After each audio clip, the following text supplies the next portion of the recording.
Sir मी आता थोडं एकदाच व्यक्तिगत बोलते, तुमच्याशी बोलण्याची संधी मिळणार नाही.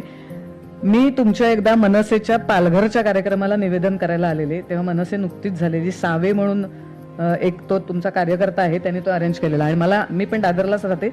मला निवेदनाला बोलावलेलं पालघरला, तुम्ही आलात आणि खूप उशीर झाला सभा संपेपर्यंत आणि मला आता पालघरहून यायला गाडी नव्हती. मी विनय येडेकरला सांगितलं, तो माझा मित्र आहे, की मला तुमच्या याच्यात जरा घुसता येईल कारण मी पण तुमच्या इथेच राहते, राजसाहेबांच्या इथे, मला घ्या ना जरा.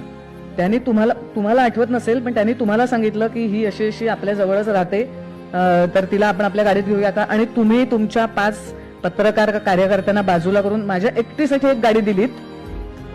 तुमच्या ताफ्याच्या पाठोपाठ माझी गाडी येत होती आणि मी जर तशीच गाडी नेली तर 3 तास लागले असते पालघरून. तुम्हाला झेड सिक्युरिटी असल्यामुळे खड असल्यामुळे आपण 1.25 तासात आलो. आणि मला एवढे आठवतंय, मी शोभा हॉटेलच्या जवळ राहते, मी विनयला मेसेज टाकला, अरे मी शोभाला उतरीन, तुम्ही आत नका नेऊ. तुम्ही सांगितलं की ही महिला आहे, 12 वाजले, त्यांच्या घरापर्यंत गाडी नेऊया. आणि शोभाच्या गल्लीत मी राहते, तुम्ही तुमच्या सकट माझ्या दरवाजात आलेलात. तुम्हाला आठवणार नाही कदाचित, पण हा प्रसंग मी आयुष्यात कधीही विसरू शकणार नाही. आणि मी आज ज्याला त्याला सांगते, ज्याला त्याला सांगत असते, तो आज मला तुम्हाला प्रत्यक्ष सांगायला मिळाला.